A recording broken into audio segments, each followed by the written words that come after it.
سطح پر ابھرنے کے لیے کالا پانی اب اسے پچھاڑ نہیں سکتا تھا۔ اسے ہر قیمت پر اس بھیانک سزا سے نجات حاصل کرنی تھی۔ اجنبی شہر میں کئی دن تک چھوٹے چھوٹے کام کرنے کے بعد آخر کار اسے ایک بڑے ڈپارٹمنٹل سٹور میں کام مل گیا تھا۔ سٹور کا لینڈ لارڈ ایک معروف آدمی تھا۔ اس شہر میں اس کے کئی بڑے سٹور کامیابی سے چل رہے تھے۔ وہ اکثر کچھ دیر کے لیے سٹور کے انتظامات کا جائزہ لینے ضرور آتا تھا۔ ایک ایک ورکر اس کی آمد پر الرٹ ہو جاتا تھا۔ گودام میں سامان رکھتے یوشا کو پہلی بار دیکھتے ہی وہ کچھ چونکا تھا۔ سٹور کے مینیجر سے اس نے یوشا کے بارے میں معلومات لی تھیں۔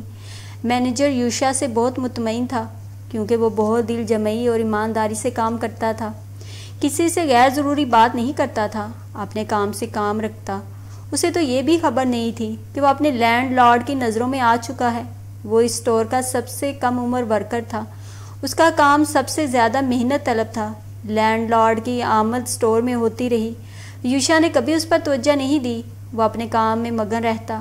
اس کی چونکا دینے والی سنجیدگی اور خاموشی کے علاوہ بھی کوئی ایسی کشش تھی کہ لینڈ لارڈ کی توجہ وہ اپنی طرف کھینچ گیا تھا۔ چند ماہ کا عرصہ گزرنے کے بعد اس نے اپنی ماں اور بوڑھے مالک کے نام ایک خط روانہ کر دیا تھا۔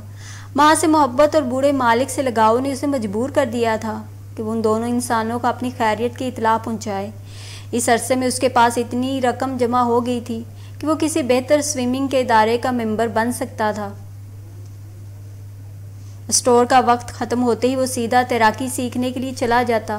اسے یقین تھا کہ ایک دن اس کے بازوں میں اتنی طاقت ہوگی کہ وہ سمندری لہروں کو بھی چیر سکے گا۔ یہ اس کا عزم اور جنون ہی تھا کہ اپنے کوچ کی رہنمائی میں وہ تیراکی کی بہت تیزی سے مہارت حاصل کرتا جا رہا تھا۔ اس کی رات سٹور کے احاطے میں ہی گزرتی تھی۔ ہر رات گزری رات سے زیادہ اذیت ناک ہوتی تھی۔ سینے میں اٹھتی درد کی لہریں اسے دھکیل کر کہیں پیچھے لے جانے کی کوشش کرتیں۔ ہر رات ان لہروں سے مقابلہ کرتے ہوئے صبح تک اس کے جسم میں جان باقی نہیں رہتی تھی۔ وہ بھی ایک ایسی ہی رات تھی۔ سٹور کے جگمگاتے سائن بورڈ تلے وہ ہاتھوں کا تکیہ بنائے خالی دل و دماغ کے ساتھ سیاہ آسمان کو تک رہا تھا جب سڑک پر کسی گاڑی کے ٹائر چرچرائے تھے۔ گاڑی سے اترتے شخص کو دیکھ کر وہ فوراً اٹھ کھڑا ہوا تھا۔ آنے والا لینڈ لارڈ ہی تھا۔ مینیجر کو معلوم ہے کہ تم رات یہاں گزارتے ہو؟ اس کے سنجیدہ سوال پر اثبات میں سر ہلاتے ہوئے یوشا کو لگا کہ یہ اس سے کوئی غلطی ہوئی ہے۔ شاید ایسا ہی تھا کیونکہ اس کے بعد یوشا کو کوئی رات سٹور کے احاطے میں نہیں گزارنی پڑی تھی۔ لینڈ لارڈ ایک ادھیڑ عمر نرم خو مہربان آدمی تھا، جہاں دیدہ اور چہرہ شناس تھا۔ یوشا کے چہرے پر اسے 70 سال کے بوڑھے جیسی سنجیدگی اور بردباری دکھائی دیتی تھی۔ ایسا لگتا تھا کہ وہ بھٹک کر اس دنیا میں آ تو گیا ہے مگر اس دنیا سے اس کا کوئی تال میل نہیں ہے۔ اس اصرار نے ہی لینڈ لارڈ کو اس کی طرف مائل کر دیا تھا۔ اپنی 2 شادیوں کی ناکامی کے بعد لینڈ لارڈ تنہائی کی زندگی بسر کر رہا تھا۔ اس کے خواہش پر یوشا نے اس کے گھر میں رہنا قبول کر لیا تھا۔ شروعات میں اسے ایک بڑے پرآسائش گھر میں رہنا عجیب لگا تھا۔ یہاں اس کی خدمت کے لیے نوکر موجود تھے۔ جلد ہی اسے دوسرے سٹور میں بحیثیت کیشیئر کی پوسٹ پر منتقل کر دیا گیا تھا۔ یہاں بھی اس کی کارکردگی سے لینڈ لارڈ مطمئن تھا۔ یوشا کی زندگی مکمل طور پر اب ملازمت اور سوئمنگ پول کے گرد گھوم رہی تھی۔ اس کے شوق کو دیکھتے ہوئے لینڈ لارڈ نے اسے ایک ایسے سوئمنگ کوچنگ میں بھیج دیا تھا جہاں نیشنل لیول پر مقابلوں کے لیے تربیت دی جاتی تھی۔ دنیا کے سب سے بڑے اولمپک کمپٹیشن کے لیے سوئم ایتھلیٹس کو تیار کیا جاتا تھا۔ یوشا کی محنت اور مہارت نے اس کے ٹرینر کو بھی اس کے لیے سنجیدہ کر دیا تھا۔ اپنی تیراکی کی وجہ سے وہ اپنے پورے گروپ میں نمایاں ہو چکا تھا۔ پانی کے اندر اس کے جسم میں جیسے بجلیاں دوڑتی تھیں۔ فری سٹائل موومنٹ میں وہ مشاق تھا۔ بازوؤں کو حرکت دیے بغیر جب وہ مچھلی کی رفتار کو بھی مات دیتا، پول کے ایک سرے سے دوسرے سرے تک پہنچتا تو اس کے ٹرینر کا سینہ فخر سے پھول جاتا تھا۔ یہ تو بس شروعات تھی۔ ہر مقابلے میں اس نے پہلی پوزیشن لیتے رہنے کی قسم کھا رکھی تھی۔ میڈلز کا ایک ذخیرہ اس کے پاس جمع ہو چکا تھا۔ نیشنل لیول پر پہنچنے تک وہ کئی بار اپنے ہی ریکارڈ توڑتا رہا تھا۔ لینڈ لارڈ کے گھر میں رہتے ہوئے اس کے پاس اب ایک مکمل پتہ تھا۔ لہٰذا اسے پابندی سے اپنی ماں اور بوڑھے مالک کے خطوط ملتے تھے جن میں اس کے لیے دعائیں اور نیک خواہشات ہوتی تھیں۔ بوڑھے مالک کا خط کھولتے ہی ایک سناٹا سا اس کے دل و دماغ میں پھیل جاتا تھا۔ اسے معلوم ہوتا تھا کہ بوڑھا مالک خط روز سے ہی لکھواتا ہے، مگر خط میں کہیں روز کا ذکر نہیں ہوتا تھا۔ کئی دن تک اگر وہ جوابی خط روانہ نہ کرتا تو بھی ہر 10-15 دن بعد اسے بوڑھے مالک کا خط ملتا تھا۔ روز خط لکھتی تھی، اسے یقین تھا، مگر اس میں مخاطب بوڑھا مالک ہوتا تھا۔ یہ چیز اس کا اضطراب بڑھا دیتی تھی کہ خط میں روز کا ذکر نہیں ہوتا تھا، حالانکہ وہ اسے نفرت کرتا تھا، شدید نفرت۔ ہر خط کے بعد دوسرا خط آنے تک اس کے دل میں روز کے لیے نفرت کی جڑیں مضبوط تھیں۔ اب اسے سزائے کالا پانی جھیلتے 3 سال گزر چکے تھے۔ ان دنوں جب وہ سٹور میں مینیجر کے فرائض ادا کر رہا تھا، ایک صبح سٹور میں داخل ہوتے شخص نے اسے دنگ کر دیا تھا۔ آنے والا کوئی کسٹمر نہیں تھا۔ 3 سال گزرنے کے باوجود وہ کیسے اپنے مہربان بوڑھے مالک کو بھول سکتا تھا، مگر وہ پہلے سے زیادہ بوڑھا ہو چکا تھا۔ اس کی کمر کے خم میں بھی اضافہ ہو گیا تھا۔ دوسری جانب بوڑھے کو یوشا کے بارے میں وہاں کسی سے پوچھنے کی ضرورت ہی نہیں پڑی تھی۔ دنگ نظروں سے وہ اپنی طرف تیز قدموں سے آتے اس لمبے چوڑے شخص کو دیکھ رہا تھا۔ اس کی چال میں لڑکھڑاہٹ نہ ہونے کے برابر تھی، یقیناً ان مخصوص جوتوں کی وجہ سے جو دیکھنے میں عام تھے مگر اس کے قدموں کا توازن برقرار رکھنے میں مناسب تھے۔ اس کے اخروٹی رنگ کے بال نفاست سے سنورے ہوئے تھے۔ اس کے روشن چہرے پر سجی استقبالیہ مسکراہٹ نے ایک بار پھر بوڑھے کو بے یقین کر دیا تھا۔ یہ شخص یوشا نہیں ہو سکتا تھا، اسے تو مسکرانا آتا ہی نہیں تھا، مگر یہ تو… بوڑھے کی یقینی اور بے یقینی کے دوران یوشا اس کے قریب آ چکا تھا۔ میرے محترم مالک، اسے گلے لگانے کے لیے یوشا کو کافی جھکنا پڑا تھا۔ یوشا، کیا یہ واقعی تم ہو؟ بوڑھے نے لرزتے ہاتھوں سے اس کے مضبوط شانوں کو چھو کر حیرت و خوشی سے پھر اسے سر سے پیر تک دیکھا تھا۔ یہ وہ یوشا تو تھا ہی نہیں جس کے چہرے پر زردیاں اور آنکھوں میں ویرانی بسی ہوئی تھی۔ سامنے موجود شخص یوشا تھا تو بوڑھے کی آنکھیں ششدر ہو رہی تھیں۔ اس کے سرخ و سفید چہرے پر کوئی زردی نہیں تھی، اس کی چمکتی آنکھوں میں نمی گھلی ہوئی تھی۔ تیراکی نے اس کے جسم کو مضبوط اور پرکشش بنا دیا تھا، اس کی شخصیت کو نکھار دیا تھا۔ یوشا بہت عزت و احترام سے اپنے بوڑھے مالک کا ہاتھ تھامے اپنے کیبن میں اسے لے آیا تھا۔ اس کی تواضع کے لیے یوشا نے کھانے پینے کی چیزوں کا ڈھیر اس کے سامنے سجا دیا تھا۔ میرے لیے سفر کرنا بہت مشکل تھا، مگر مجھے یہاں تک تو آنا ہی تھا، تمہیں تمہاری امانت واپس کرنی تھی۔ بوڑھے نے ایک لفافہ اس کی سمت بڑھایا تھا۔ یہ اس محنت کی اجرت ہے جو تم نے فارم پر کی تھی، تم سے بھی وہاں چھوڑ آئے تھے۔ بوڑھے کا لہجہ مغموم ہوا تھا۔ وہاں محنت کے بدلے مجھے جو کچھ آپ سے ملا ہے، اس کے بعد مجھے کسی اجرت کی ضرورت نہیں تھی۔ آپ اس رقم کو فارم کی بہتری کے لیے استعمال کر لیں، مجھے خوشی ہوگی، مگر میں یہ رقم تمہیں دینا چاہتا ہوں، اسے تمہارے پاس ہونا چاہیے، بوڑھے نے کہا تھا۔ اگر یہ آپ کی خواہش ہے تو پھر مہربانی فرما کر آپ یہ رقم میری ماں تک پہنچا دیں، اگر کوئی دشواری نہ ہو۔ ہاں، میں یہ کر سکتا ہوں، اس رقم پر تمہاری ماں کا حق بھی ہے۔ بوڑھا راضی ہو گیا تھا۔ پھر چند لمحوں کے لیے وہ دونوں ہی خاموش ہو گئے تھے۔ روز نے مجھے سب کچھ بتا دیا تھا۔ میں نے تمہارے ساتھ ساتھ پرنس کو بھی تلاش کیا، مگر وہ ایسا بھاگا کہ پلٹ کر نہیں آیا، نہ مجھے اس کا کوئی پتہ مل سکا۔ میں تمہارے ماں باپ کے سامنے شرمسار تھا، مگر تمہاری گمشدگی کا قصوروار ان دونوں نے مجھے نہیں ٹھہرایا۔ تم نہیں جانتے کہ جس دن تمہارا پہلا خط مجھے ملا تھا میں کس قدر خوش تھا۔ تمہارے جانے کے بعد فارم پر میں نے کوئی ملازم نہیں رکھا، وہ سارے کام جو تم کرتے تھے روز نے سنبھال رکھے ہیں۔ وہ بضد ہے کہ میں تمہاری جگہ کسی کو نہ دوں، اسے یقین ہے کہ تم فارم پر واپس آؤ گے۔ بوڑھے کی اس گفتگو کے دوران یوشا بالکل خاموش تھا۔ اس کا چہرہ مکمل سپاٹ، ہر تاثر سے عاری تھا۔ اب سوچتا ہوں کہ اچھا ہوا تم نے فارم کو چھوڑ دیا تھا، وہاں تمہارے لیے وہ کامیابیاں نہیں تھیں جو یہاں آ کر تم نے حاصل کی ہیں۔ میں بہت خوش ہوں تمہاری کامیابیوں پر، مگر میں چاہتا ہوں کہ ایک بار تم فارم پر ضرور واپس آؤ۔ بوڑھے کا لہجہ بوجھل تھا۔ میں ضرور آؤں گا، وہ بولا تھا۔ کچھ عرصہ پہلے پرنس اچانک مجھ سے ملنے آیا تھا۔ بوڑھے کے اس انکشاف پر اسے اپنا دل ڈوبتا محسوس ہوا تھا۔ اس کی سماعتیں بوڑھے کے اگلے جملے کی منتظر ساکت تھیں۔ اس نے مجھے بتایا کہ وہ واقعی اس خوف سے واپس نہیں آیا کہ اسے یقین تھا کہ اس نے تمہیں جان سے مار دیا ہے۔ وہ شہر میں جا کر گمنامی کی زندگی بسر کرتا رہا تھا، مگر پھر ایک دن اس نے اخبار میں تمہاری تصویر دیکھی اور پھر تمہارے بارے میں معلومات کی تو اس کے پاس کوئی وجہ نہیں رہ گئی تھی چھپ کر زندگی گزارنے کی۔ وہ پہلے سے بہت بدل چکا ہے، شہر میں کوئی اچھی نوکری بھی کر رہا ہے۔ اس نے مجھ سے معافی مانگی، میں نے اسے معاف کر دیا۔ اس نے مجھ سے التجا کی کہ وہ روز سے ملنا چاہتا ہے، مگر روز نے اس سے ملنے سے انکار کر دیا۔ سانس روک کے وہ بوڑھے کو دیکھ رہا تھا جو چند لمحوں کے لیے خاموش ہو گیا تھا۔ وہ واپس شہر چلا گیا۔ اب تو سنا ہے کہ وہاں اس نے شادی بھی کر لی ہے۔ گہری سانس لے کر یوشا نے بوڑھے کے جھریوں زدہ چہرے کو دیکھا تھا۔ ایک سوگواری سی بوڑھے کے چہرے کا طواف کر رہی تھی۔ میں تمہارا انتظار کروں گا، وعدہ کرو تم آؤ گے۔ وقت رخصت بوڑھے نے کہا تھا۔ جواباً اس بات میں سر کو حرکت دے کر یوشا نے عقیدت سے اس کے ہاتھ اپنی آنکھوں سے لگائے تھے۔ کچھ وقت مزید سرکا تھا اور اس کے بعد اولمپک کی تیاریاں عروج پر پہنچنے لگی تھیں۔ لینڈ لارڈ کی مکمل سپورٹ اسے حاصل تھی۔ اسے یوشا پر فخر تھا۔ وہ اب سب کچھ بلائے پریکٹس میں مصروف تھا۔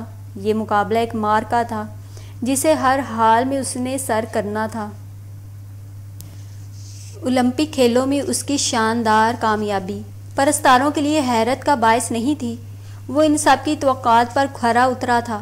یہ اس کی انتھک محنت ہی تھی کہ اس نے اگلے پچھلے ریکارڈ توڑ ڈالے تھے۔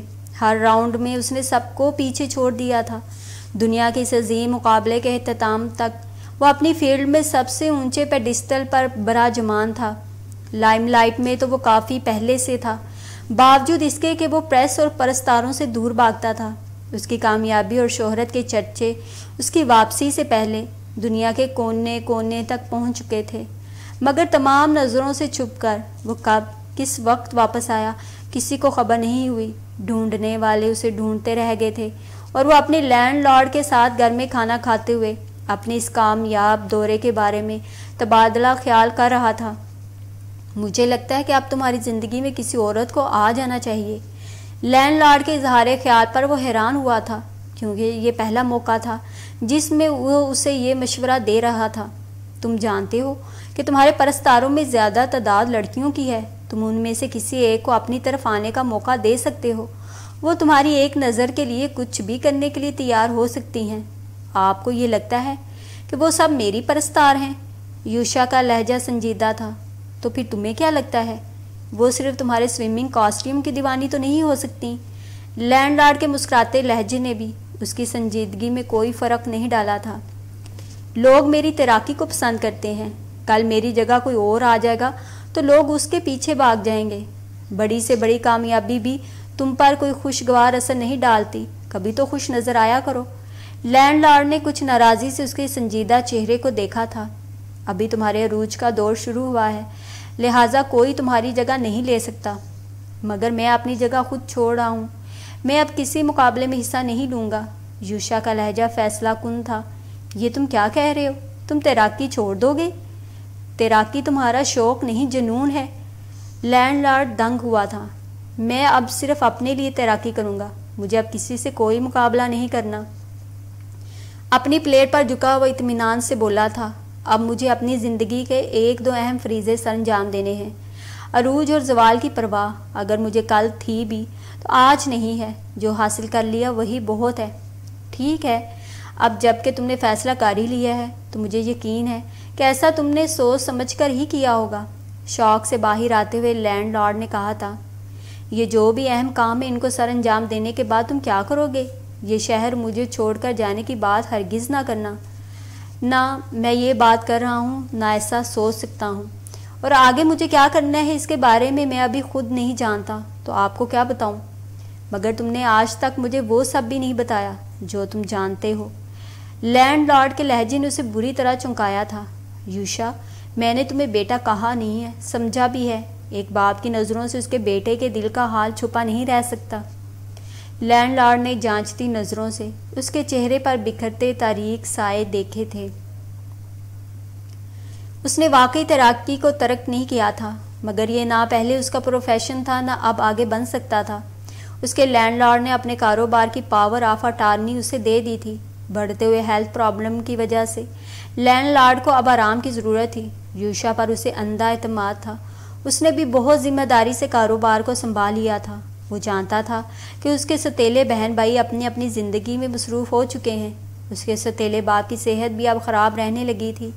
اپنی ماں اور گھر سے دور ہونے کے بعد وہ طویل وقفوں کے بعد جب دوسری بار ان سے ملنے گیا تو سب سے پہلے اس نے ایک اچھے علاقے میں ایک خوبصورت گھر اپنی ماں کے لیے خریدا تھا۔ وہاں اس نے ضرورت کی ہر چیز مہیا کی تھی۔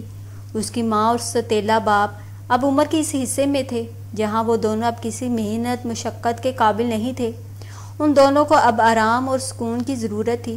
جس دن وہ دونوں یوشا کے خریدے ہوئے گھر میں شفٹ ہوئے اس دن یوشا نے پہلی بار اپنی ماں کو بہت زیادہ خوش دیکھا تھا اور وہ ان کی خوشی میں خوش تھا۔ اپنے سوتیلے باپ سے اسے اب کوئی شکایت نہیں رہی تھی۔ 18 سال تک کسی دوسرے شخص کی اولاد کو اپنے گھر میں رکھنا، اسے برداشت کرنا کتنا کٹھن ہوتا ہے، یوشا کو اب اندازہ ہوا تھا۔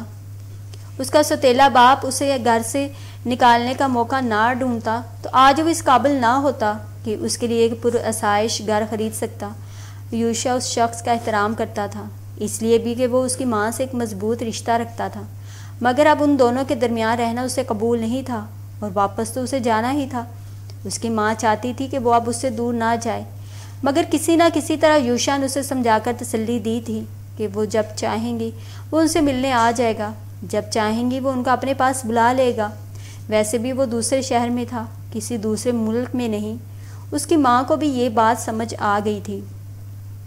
واپس آنے کے چند دن بعد جب اسے فارم سے بھاگے ہوئے پورے 5 سال گزر چکے تھے، ایک دن اسے اپنے بوڑھے مالک کی طرف سے خط موصول ہوا تھا جس میں توقع کے برخلاف بوڑھے مالک کی بیماری کی خبر تھی۔ چند لمحوں کے لیے تو وہ بالکل گمسم ہو گیا تھا۔ آنکھوں کے سامنے جھریوں سے بڑا مہربان چہرہ گھوم گیا تھا، وہی مہربان انسان جس نے پہلی بار اسے محنت کے معنی سمجھائے تھے، مٹی سے محبت کرنا، اس میں بیج بونا سکھایا تھا، جس سے اس نے یہ سب سیکھا تھا جو آج تک اس کے کام آ رہا تھا۔ وہ بھولا نہیں تھا، اسے یاد تھا کہ اسے اپنے بوڑھے مالک کی خدمت میں حاضر ہونا ہے، مگر اسے ایسے کسی موقع کا انتظار نہیں تھا۔ اس خطے کے بارے میں وہ مکمل یقین سے کہہ سکتا تھا کہ یہ روز نے نہ صرف لکھا ہے بلکہ پہلی بار وہ خود اس خط میں مخاطب کر رہی تھی، کیونکہ چند سطریں جس میں بوڑھے مالک کی شدید بیماری کا ذکر کیا گیا تھا ان پر آنسوؤں کے کچھ نشان واضح طور پر یوشا کو دکھائی دے رہے تھے۔ کوئی نکیلی چیز وہ اپنے دل میں اترتی محسوس کر رہا تھا۔ بوجھل دل اور قدموں سے چلتے ہوئے اس نے سر اٹھا کر دیکھا تھا۔ سرمئی آسمان سے اترتے سرد ہوا کے جھونکے اس کے چہرے سے ٹکرائے تھے۔ فارم پر ہر سمت سوگواری اور سناٹا طاری تھا۔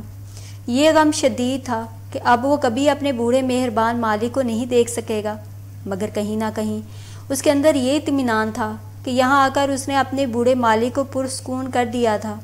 اس کے آخری وقت میں وہ اس کے قریب تھا۔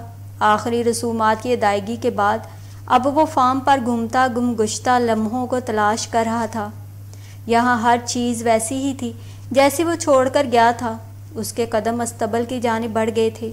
اس کی نظروں کے سامنے استبل بالکل خالی تھا۔ کھڑکی کے قریب ایک بستر آج بھی موجود تھا۔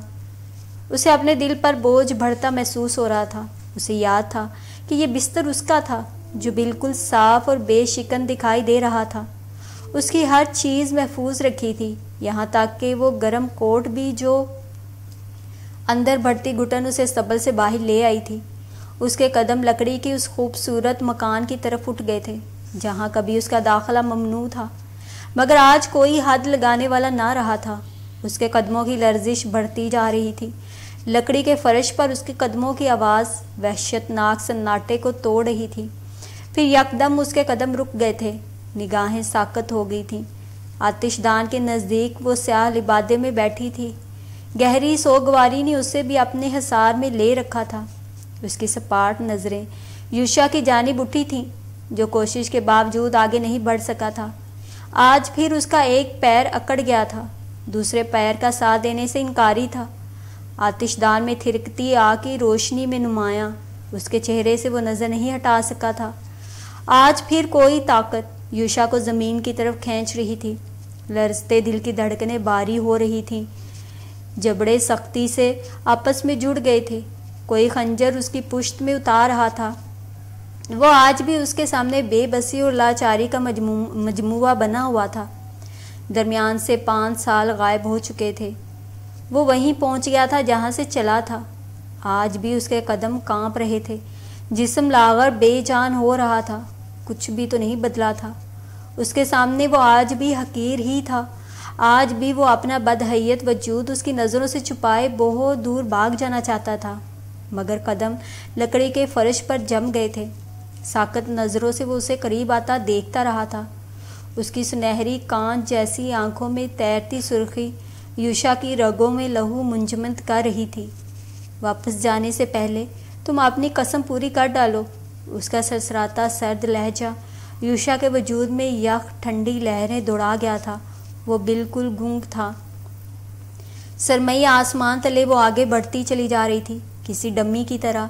ایک بار پھر اس نے پلٹ کر یوشا کو نہیں دیکھا تھا، جو اس کی تقلید میں اپنے بے جان قدموں کو گھسیٹ رہا تھا۔ وہ کہاں موجود ہے، کہاں جا رہا ہے، اسے کچھ یاد نہیں تھا۔ اس کا دماغ معاف تھا، خالی نظریں آگے چلتے سیاہ لبادے میں قید وجود پر ساکت تھیں۔ جنگل میں ہو کا عالم تھا، پرندوں کے پر مارنے کی آواز بھی سنائی دینی مشکل تھی۔ نیم تاریکی اور خنکی کا راج ہر طرف تھا، جنگلی پھولوں کی مہک ہر سمت پھیلی تھی۔ پھر اچانک آنکھوں سے ہر منظر غائب ہو گیا۔ یوشا کے قدم زمین میں جکڑ گئے تھے۔ وسیع تالاب اپنی ہیبت ناک تاریکیوں کے ساتھ اس کی نظروں کے سامنے تھا۔ کالا پانی کسی عفریت کی طرح اسے نگلنے کے لیے جھنجھوڑتا، اس کے ذہن میں ہر منظر کو تازہ کرتا۔ اس کی رگوں میں لہو کی گردش تیز کر گیا تھا۔ اس کی نظریں اب روز پر ساکت تھیں، جو تالاب کے کنارے گھٹنوں کے بل بیٹھی ہوئی تھی۔ آج تمہاری سزا ختم اور میری زندگی سزا سے آزاد ہو جائے گی۔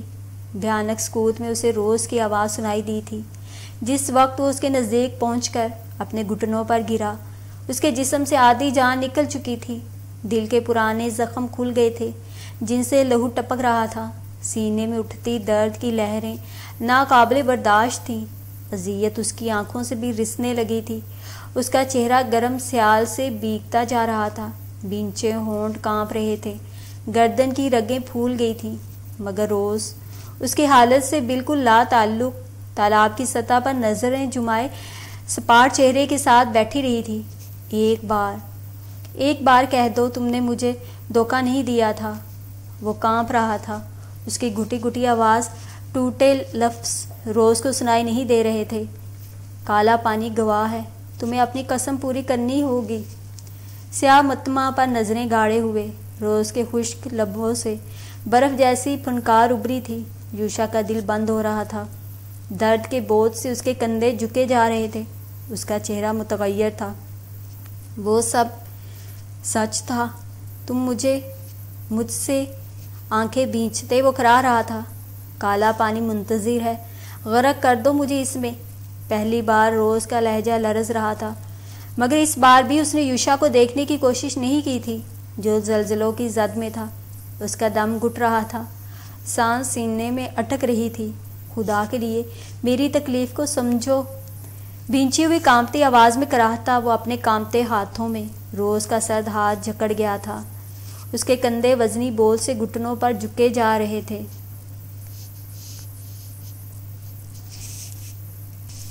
مجھ پر رحم کرو خدا کے لیے۔ اس کی کراہیں حلق میں ہی دم توڑ گئی تھیں، جب روز نے اپنا ہاتھ چھڑانے کے لیے ایک جھٹکے سے اس کے پتے کی طرح کانپتے وجود کو دور دھکیلا تھا۔ کندھے کے بال گرتے ہوئے اس کا آنسوؤں سے بھیگا چہرہ ٹھنڈی نم گھاس سے جا ٹکرایا تھا اور ساکت ہو گیا تھا۔ 5 سال میں ایک بار بھی تم نے مجھ پر رحم کیا تھا، جو اب مجھ سے رحم کی بھیک مانگ رہے ہو؟ روز کی لرزتی آواز بلند تھی۔ تم نے میرے درد کو سمجھنے کی کوشش کی، جو اب میں تمہاری تکلیف کو سمجھوں؟ میری طرف ایک بار بھی پلٹ کر دیکھا تھا تم نے؟ بہتے آنسوؤں کے ساتھ وہ چیخ رہی تھی۔ گھاس پر گرے یوشا کا وجود زندگی سے لا تعلق ہو رہا تھا۔ آخری سانس حلق میں پھنس گئی تھی۔ نم گھاس کو مٹھیوں میں جکڑتے ہوئے اس نے اپنے بے جان وجود کے ساتھ تالاب کی سمت گھسیٹنا شروع کر دیا تھا۔ روز کی دردناک کراہیں کوڑے کی طرح اس کی پشت پر برس رہی تھیں۔ کالا پانی اس کی سزا ہی نہیں، اس کی نجات بھی تھا۔ وہ قبول کر چکا تھا۔ روز کی کراہیں حلق میں بند ہو گئی تھیں، وحشت ناک نظروں سے اسے دیکھ رہی تھی، جو سینے کے بال گھسٹتا تالاب کے بالکل کنارے پر پہنچ گیا تھا۔ گھاس کو مٹھیوں میں جکڑے اس نے ایک آخری جھٹکا لیا تھا۔ اگلے ہی پل اس کی گردن مکمل سیاہ پانی میں غائب ہو گئی تھی۔ اٹھتے سیاہ بلبلے تالاب کی سطح پر ہلچل مچا گئے تھے۔ روز کی وحشت ناک آنکھیں پھٹ گئی تھیں۔ حلق کے بل چیختی وہ یوشا پر جھپٹی تھی۔ جانے کہاں سے اس میں اتنی طاقت آ گئی تھی کہ ایک جھٹکے سے اس نے یوشا کے شانے جکڑ کر اپنی طرف کھینچا تھا، اور اسی سرعت سے اس کی گردن بازوؤں میں جکڑے پانی سے دور ہوئی تھی۔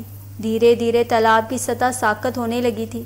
اس کے بھیگے سر سے چہرہ ٹکائے روز اپنی سسکیوں کو آزاد چھوڑ چکی تھی۔ ایک بھیانک خوف کے تحت اس کے بازوؤں کی گرفت یوشا کی گردن اور شانوں کے گرد تنگ ہوتی چلی گئی تھی۔ اسی طرح جانے مزید اور کتنا وقت گزر گیا تھا۔ ہر سمت خاموشی کا راج تھا، سب کچھ پرسکون اور شانت تھا۔ خشک ہوا کے مدھم جھونکے بھی بے آواز تھے۔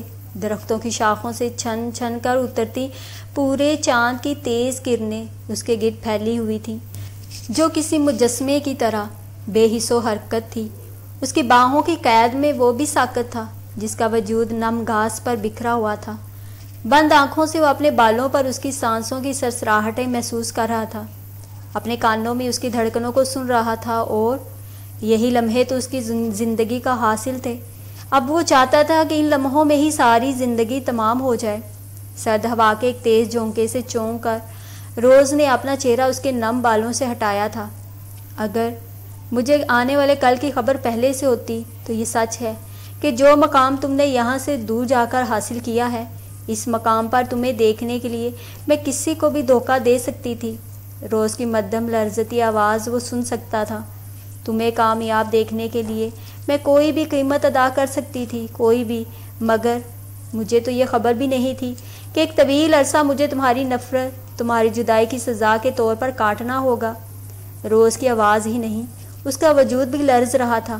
یوشا کو یکدم احساس ہوا تھا کہ اس کے بوجھ سے اب تک روز کے ہاتھ شل ہو چکے ہوں گے۔ سو نہ چاہتے ہوئے بھی اسے باہوں کی طمانینت انگیز قید سے سر اٹھانا پڑا تھا، مگر اس کی اٹھتی نگاہ روز کی گردن میں جلملاتے موتیوں سے لیس ہار پر ٹھہر گئی تھی۔ اسے یاد تھا کہ یہ ہار اس کی زندگی کا پہلا خواب، پہلی خواہش اور پہلی چاہت کا تحفہ تھا۔ مزید اٹھتی نگاہیں اب اس کے چہرے پر ساکت ہو گئی تھیں، جس کے نقوش پھر سے سانسوں کو روکنے لگے تھے۔ پہلی بار کھلی آنکھوں سے وہ اسے اپنے اتنے قریب دیکھ رہا تھا، اس کے جادوئی لمس کو محسوس کر رہا تھا۔ یہ سب ایک خواب کی طرح اس کی آنکھوں کے سامنے دھیرے دھیرے سرک رہا تھا۔ بغیر پلک جھپکے اس کی سنہری شعاؤں سے لبریز آنکھوں میں دیکھتے ہوئے یوشا کا دل آہنی شکنجے میں جکڑا تھا۔ اس کی آنکھوں میں کرب کا ایک سمندر موجزن تھا۔ وہ تاب نہ لا سکا تھا۔ وہ جانتا تھا کہ وہ ظالم ہے۔ اس کی آنکھیں، اس کا سر جھکتا چلا گیا تھا، اتنا کہ اس کا چہرہ روز کے رخسار سے مس ہو گیا تھا۔ یوشا کو محسوس ہوا تھا جیسے اس کا چہرہ انگاروں سے مس ہوا ہے۔ آگ کی طرح تپتے رخسار کی حدت نے اس کے چہرے کو بھی دہکا دیا تھا۔ ایک بار تو اپنے دل سے وہ سوال کرتے جو آج مجھ سے کر رہے تھے، ایک بار تو۔ روز کی کراہتی سرگوشی اس کی سماعتوں میں اتری تھی۔ کیسے کرتا دل سے سوال؟ وہ تو یہیں رہ گیا تھا تمہارے پاس، آج ملا ہے۔ یوشا کے جلتے لب اس کے کان کی لو پر ٹھہر گئے تھے۔ چند لمحوں کے سکوت کے بعد یوشا نے اس کی آنکھوں سے پھسلتے موتیوں کو اپنی پوروں میں سمیٹ لیا تھا۔ اب ہر سزا ختم ہو چکی ہے۔ اس کے ہاتھ تھام کر یوشا نے اسے بھی اٹھنے میں مدد دی تھی۔ تم پھر چلے جاؤ گے؟ روز کا لہجہ خوف زدہ سا تھا۔ ہاں، مگر تمہارے ساتھ۔ یوشا نے اس کا چہرہ ہاتھوں میں بھرا تھا۔ مگر یہاں؟ روز نے کچھ کہنا چاہا تھا۔ یہاں سب میری ذمہ داری ہے۔ تم جب چاہو گے میں یہاں تمہیں ساتھ لے آؤں گا، مگر تمہیں میرے ساتھ چلنا ہے۔ یوشا کے قطعی لہجے پر روز کی آنکھیں پھر بھر آئی تھیں۔ گہری سانس لے کر وہ اسے قریب کر چکا تھا جو سسک رہی تھی۔ یوشا کو اندازہ تھا کہ وہ بھی ایک بڑے دکھ سے گزر رہی ہے۔